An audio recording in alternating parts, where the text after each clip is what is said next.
Du nouveau, quant à la technique chirurgicale, non, pas vraiment. Depuis les années 80, il y a eu l'apparition, bien sûr, du switch artériel qui a complètement révolutionné la prise en charge de la transposition simple des gros vaisseaux. Mais depuis, à part des petits ajustements d'implantation coronaire ou de la petite technique chirurgicale, on ne peut pas dire qu'il y ait eu beaucoup de nouveaux.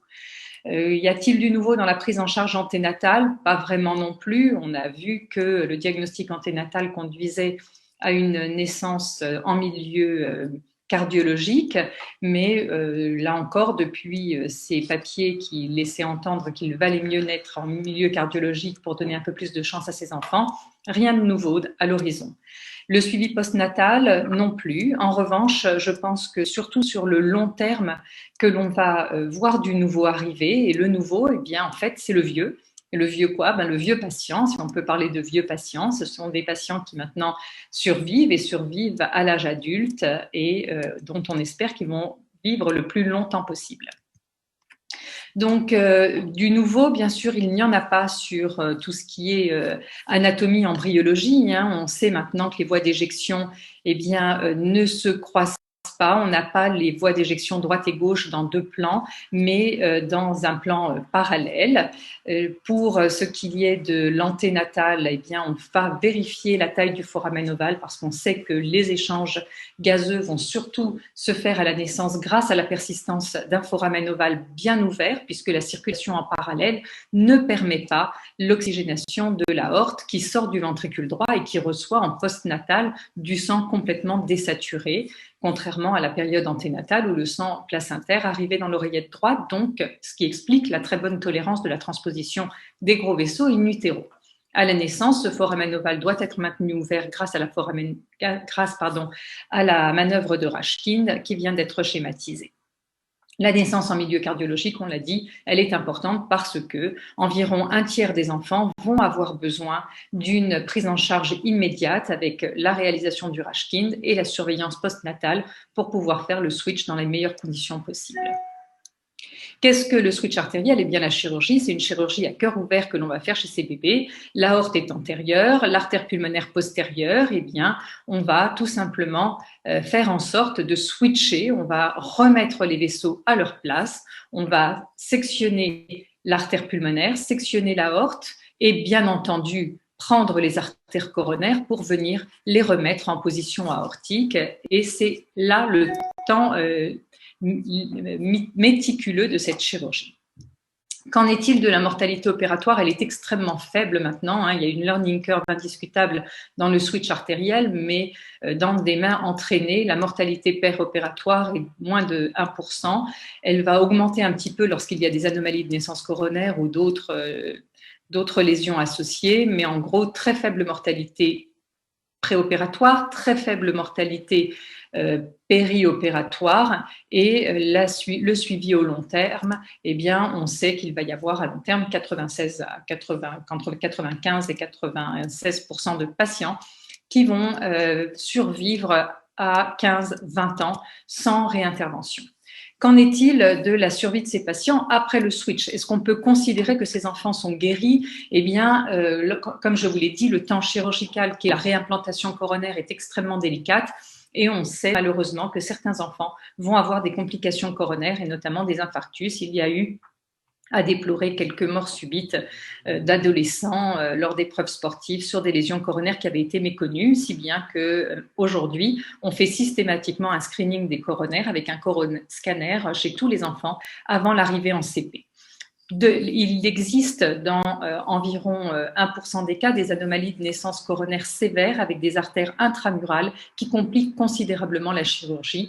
Donc, en gros, la mortalité péropératoire est extrêmement faible lorsque les coronaires sont normalement disposés et on va passer de 3% de mortalité à 10% de mortalité lorsqu'il y a des coronaires intramurales.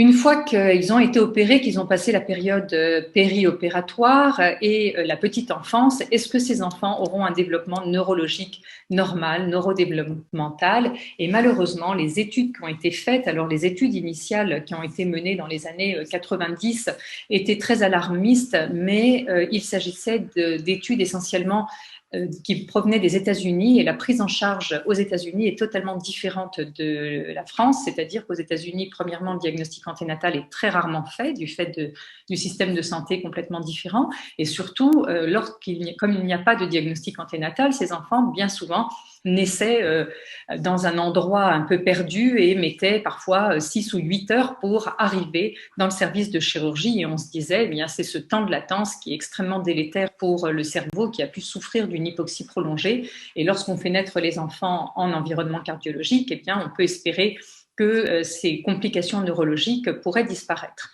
Néanmoins, les études qui ont été menées, y compris sur les cohortes de patients parfaitement bien pris en charge dès la période anténatale, eh bien, on s'est aperçu que des tests neurologiques étaient perturbés. Le premier niveau de test, lorsqu'on pose des questions simples, eh bien, on va voir que dans le groupe des transpositions des gros vaisseaux, près de 70%, 2 tiers des patients vont bien répondre, mais un tiers quand même répond mal. Et lorsqu'on va pousser les investigations et le questionnaire de façon un petit peu plus compliquée, eh bien, malheureusement, il y aura 90% des enfants du groupe transposition des gros vaisseaux qui ne vont pas répondre correctement à ce test. Alors bien sûr que... mince, alors je m'aperçois qu'il me manque des diapos. Excusez-moi, il me manque une diapo, j'espère que je l'ai retrouvée. Ces études neurologiques qui ont été menées, y compris ces dernières années, bien entendu, on peut se dire que c'est multifactoriel. Est-ce qu'il y a une souffrance périnatale? Est-ce que c'est la circulation extracorporelle qui va entraîner une hypoperfusion à un moment donné? Est-ce que c'est le suivi post-opératoire immédiat avec toutes les complications et les bas débits qui peuvent survenir et les troubles du rythme? Il y a énormément de facteurs qui peuvent intervenir, mais néanmoins, on s'aperçoit que ces enfants ont quand même un impact neurologique et c'est probablement cette voie-là qui va nous poser problème sur le long terme dans cette cohorte de patients. Qu'en est-il des adultes qui ont bénéficié d'un switch artériel? Est-ce qu'on peut estimer qu'ils auront une qualité de vie normale? Eh bien, globalement, oui, c'est-à-dire qu'ils grandissent, ils deviennent adultes et on espère bien qu'ils vont devenir de vieux adultes. Et globalement, ils ont une très bonne qualité de vie. Beaucoup de patients sont adultes aujourd'hui, ont plus de 30 ans. Et avec certains ont dû être réopérés. Il y a quand même environ 10% de réintervention, soit sur la voie aortique, la néo-aorte, puisque je vous rappelle que le culot aortique, c'est l'ancien culot pulmonaire qui peut se dilater avec une fuite de la néo-aorte qui peut arriver. Et au niveau de la réimplantation de l'artère pulmonaire, il peut aussi y avoir des sténoses pulmonaires. Mais il est vrai que les techniques ont un peu changé ces dernières années. Il y a moins de sténoses pulmonaires. Donc, on peut espérer que les réinterventions vont peut-être un petit peu diminuer sur les années futures.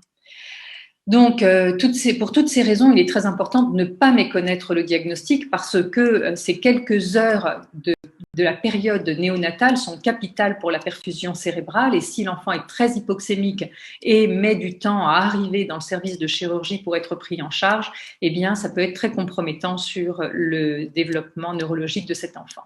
Donc, il faut nous améliorer. Aujourd'hui, la moitié des transpositions sont dépistées. Donc, on espère pouvoir améliorer ce dépistage avec les nouvelles recommandations et avec la méthodologie Lévi-Strauss du 5-4-3-2-1 pour ne rien louper. Donc, comment est-ce qu'on fait un diagnostic avec le 5-4-3-2-1? On ne va pas rappeler, mais en gros, la vision du cœur, la vision globale du cœur en 5 points, avec la méthode mémotechnique du SPOR, le situs sur la coupe abdominale transverse, la position de l'aorte sur la coupe thoracique, l'orientation du cœur qui doit être à gauche, la pointe du cœur qui doit être à gauche, le rythme cardiaque et la taille du cœur. Donc, on voit que cette étape du 5 est strictement normale dans la transposition des gros vaisseaux. Qu'en est-il de la coupe des 4 cavités? Eh bien, on voit que ce balayage abdominothoracique est tout à fait classique, avec une coupe des 4 cavités qui montre bien 4 cavités équilibrées. On reconnaît l'oreillette gauche à sa face postérieure un peu rectiligne On voit que les valves, les deux anneaux auriculo-ventriculaires sont strictement normaux et que la cloison interventriculaire est normale. C'est au moment du balayage de la coupe 4 cavités vers la coupe des 3 vaisseaux que l'on va voir l'anomalie, c'est-à-dire que la coupe des 3 vaisseaux dans la transposition des gros vaisseaux n'est jamais normale. Elle n'est jamais normale eh bien, parce que justement les artères ne sont pas alignées comme elles le doivent. Normalement, sur la coupe des 3 vaisseaux, on doit avoir l'artère pulmonaire à gauche, puis l'aorte en arrière et à droite de l'artère pulmonaire, puis la veine cave. Ici, on voit qu'il y a une disposition absolument pas rectiligne de ces 3 vaisseaux, mais complètement désorganisée, avec un vaisseau antérieur et une artère qui bifurque, qui, elle, est postérieure, qui signe la malposition artérielle. Aorte antérieure, artère pulmonaire et veine cave inférieure. Donc la coupe des 3 vaisseaux n'est jamais normale, soit on a cette disposition un peu triangulaire et non alignée des 3 vaisseaux, soit on ne voit que 2 vaisseaux parce que l'artère pulmonaire et l'aorte ne sont pas dans le même plan, comme ici avec une aorte qui est très antérieure et qui va vers l'arrière.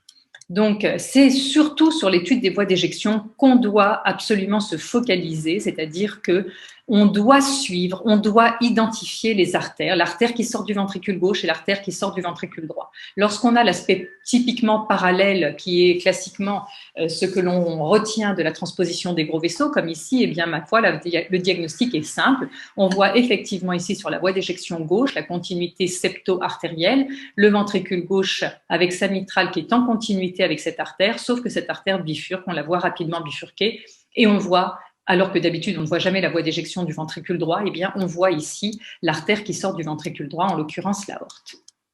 Et quant à la voie d'éjection droite, eh bien on ne voit pas un vaisseau qui bifurque immédiatement, mais un vaisseau tubulaire qui ressemble étrangement à une aorte avec le départ des vaisseaux du cou qu'on voit très bien ici. Donc, ce sont les voies d'éjection absolument qui doivent être étudiées pour poser le diagnostic.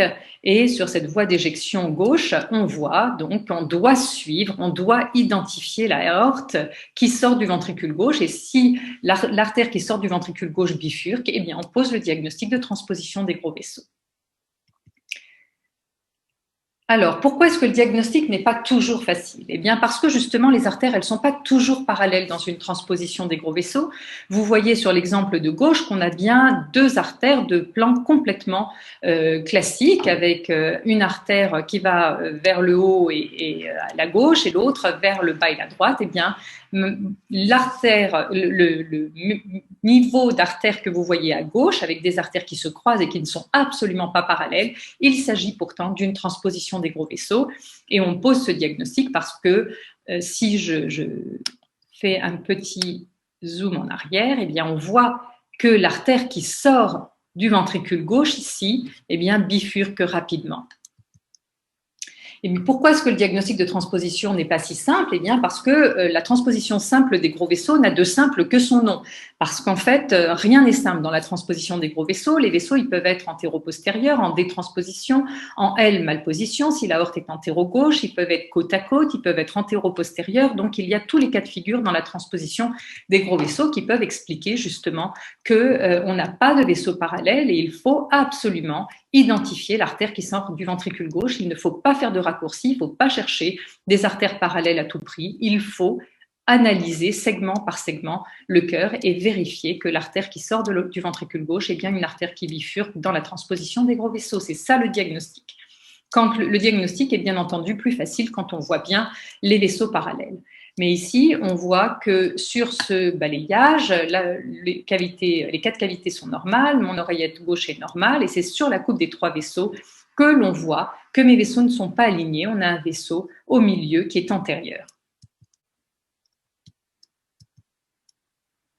Donc là encore, quelques exemples de 3 vaisseaux où on voit les vaisseaux parallèles, mais c'est la séquence globale qu'il faut absolument, selon la méthode du 5-4-3-2-1, c'est-à-dire qu'on doit commencer par notre balayage abdominothoracique, arriver sur notre coupe des 4 vaisseaux, les 4 cavités, pardon, et ensuite avancer pas à pas, faire un gel, et avec notre trackball, on va voir quel est le premier vaisseau qui sort. Le premier vaisseau, c'est toujours l'artère qui sort du ventricule gauche au milieu du cœur. Et je vois que cette artère qui sort du milieu du cœur, elle bifurque immédiatement. Donc, c'est une artère pulmonaire.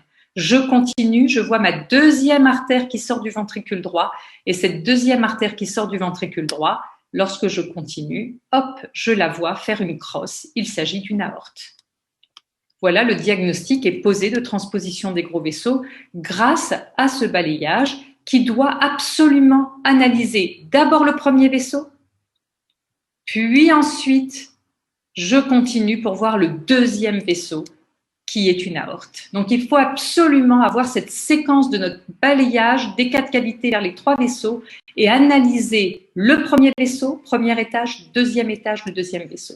Donc, la transposition n'est pas toujours simple. Parfois, il y a des associations. On voit ici un exemple de transposition des gros vaisseaux avec communication interventriculaire. On voit bien que les vaisseaux sont parallèles. Là, en général, ça ne pose aucun problème diagnostique. On voit d'emblée qu'il y a une pathologie liée à la CIV.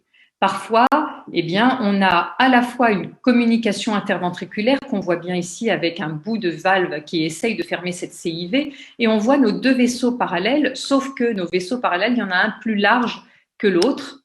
Si là encore, je fais ma ciné-loupe, eh bien, au démarrage, je vois mes 4 cavités.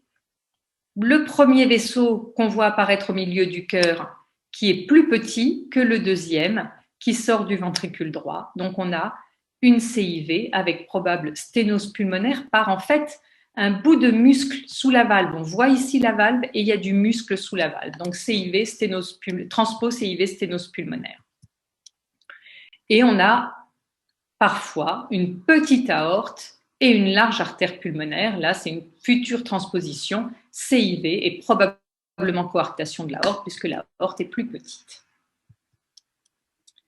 Le foramen ovale, il faut l'analyser en anténatal puisque, comme on l'a dit tout à l'heure, un foramen ovale restrictif comme celui de droite va poser des problèmes à la naissance puisque toute l'oxygénation aortique ne peut provenir que de ces échanges au niveau de l'oreillette. Donc, il est important de voir à la fin de la grossesse si la CIA est large ou pas, mais malheureusement, parfois, on a l'impression que la CIA est large en anténatal et à la naissance, on aura quand même besoin d'un Rashkin. Donc, certes, il faut le regarder, mais globalement, quand on a la possibilité de faire naître une transposition des gros vaisseaux dans un environnement cardiologique, c'est bien mieux pour la prise en charge néonatale.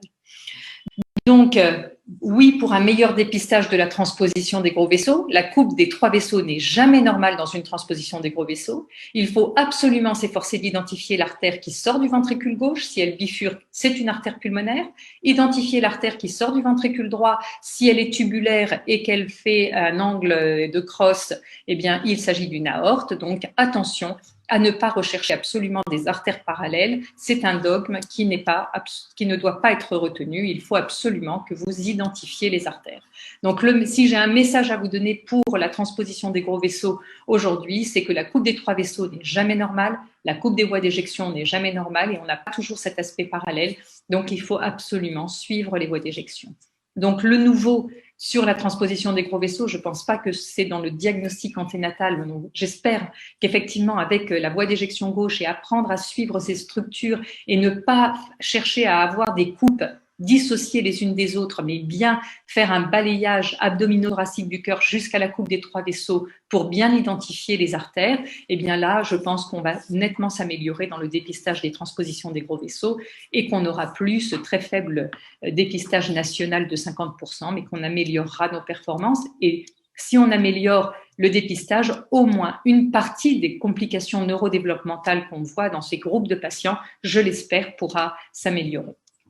Donc, du nouveau, eh bien, c'est l'avenir qui nous le dira, c'est-à-dire que ce sont ces grands patients qui vont devenir très grands, on l'espère. Alors, est-ce que lorsqu'ils seront à l'âge des complications coronaires, est-ce que c'est un groupe de patients qui aura plus de complications coronaires que les autres? On n'est pas encore arrivé à cet âge-là, puisque, je vous ai dit, le switch, c'est dans les années 85 qu'on a commencé à le faire en France. Donc, on va voir si ces patients, lorsqu'ils atteindront 40 et 50 ans, peut-être qu'il y aura encore du nouveau à découvrir. Mais pour l'instant, on a fait un grand pas en avant dans la chirurgie, dans la prise en charge périnatale, et je pense qu'on a encore des progrès à faire quant à la prise en charge neurodéveloppementale et psychologique de ces enfants.